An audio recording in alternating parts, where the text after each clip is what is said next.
Politics वाला, आओ राजनीति करें।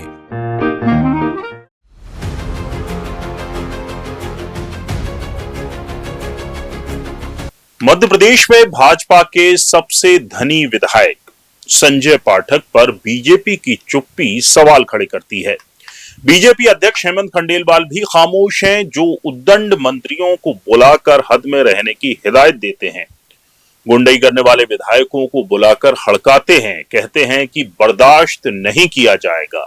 वो भी बर्दाश्त कर रहे हैं, चुप हैं। लेकिन सवाल यही है कि चाल चरित्र और चेहरे की बात करने वाली बीजेपी अपने विधायक के न्यायपालिका में दखल की कोशिश पर कोई कार्रवाई करेगी या नहीं, और संजय पाठक पर एफआईआर होगी या नहीं।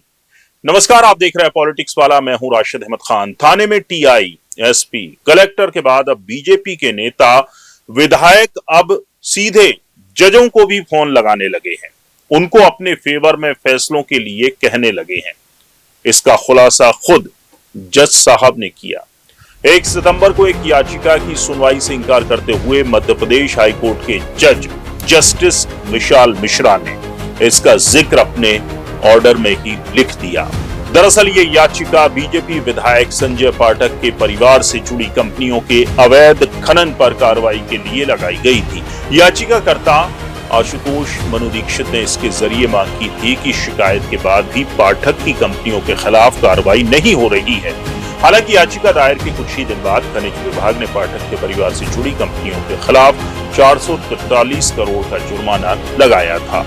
ये अपनी तरह का पहला मामला है जिसमें हाईकोर्ट जस्टिस ने खुद खुलासा किया है कि सत्ताधारी दल के विधायक ने, यानी कि संजय पाठक ने, केस में इस सिलसिले में सीधे उनसे डिस्कशन की कोशिश की है। अब पूरा मामला भी समझिए। कटनी के रहने वाले आशुतोष मनु दीक्षित ने जून 2025 में हाईकोर्ट में याचिका लगाई थी। उन्होंने पाठक के परिवार से जुड़ी कंपनियों के अवैध खनन से जुड़ी शिकायतें ईओडब्ल्यू में की थी, लेकिन 6 महीने बीत जाने के बाद भी उसमें जांच आगे नहीं बढ़ी। इस केस में पाठक के परिवार की कंपनियों की ओर से इंटरवीन एप्लीकेशन लगाई गई थी। इसी बीच खनिज विभाग के प्रमुख सचिव ने पाठक के परिवार से जुड़ी कंपनियों के खिलाफ 443 करोड़ का जुर्माना अधिरोपित किया था। मुख्यमंत्री मोहन यादव ने भी विधानसभा में इसकी जानकारी दी थी कि जबलपुर जिले की सिहोरा तहसील के messrs Anand mining corporation, messrs Nirmala minerals और पैसिफिक एक्सपोर्ट्स द्वारा मंजूरी से सादा खनन किया गया। इससे पहले आशुतोष मनु दीक्षित ने 31 जनवरी 2025 को ईओडब्ल्यू में एक शिकायत में कहा था कि इन कंपनियों ने 1000 करोड़ रुपए की राशि जमा नहीं की है। शिकायत पर 23 अप्रैल को एक जांच टीम बनी। टीम ने 6 जून को रिपोर्ट शासन को सौंप दी थी। इसमें तीनों खनन कंपनियों पर 443 करोड़ की वसूली निकाली गई थी। विधि विशेषज्ञों की राय में संजय पाठक की गुस्ताखी, यानी कि जज को डायरेक्ट फोन लगाना, न्यायिक प्रणाली में हस्तक्षेप है। ये उद्दंडता है।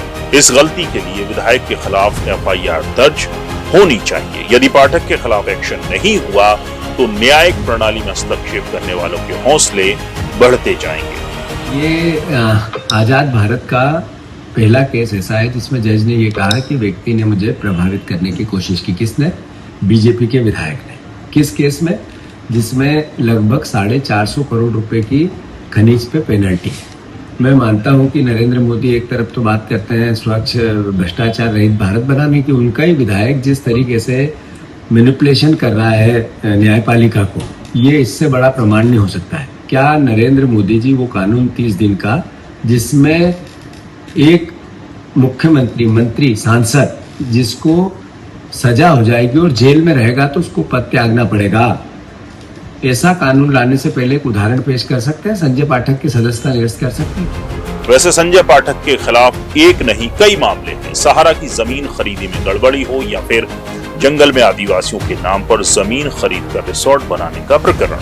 अब बीजेपी के सबसे धनी विधायक ने न्यायपालिका में हस्तक्षेप की कोशिश की है, जिस पर बीजेपी प्रदेश अध्यक्ष हेमंत खंडेलवाल को एक्शन लेना चाहिए। बीजेपी इसे संजय पाठक का निजी मामला बताकर पल्ला नहीं झाड़ सकती। पूरा वीडियो देखने के लिए शुक्रिया। आप इस मसले पर क्या सोचते हैं, इस मुद्दे पर क्या सोचते हैं, वो भी हमें कमेंट कर बताएं। और आप भी बताएं कि संजय पाठक के खिलाफ क्या कार्रवाई होनी चाहिए। वीडियो पसंद आया हो तो लाइक कीजिए, शेयर कीजिए और हमारे चैनल पॉलिटिक्स वाला को सब्सक्राइब जरूर कीजिए। नमस्कार।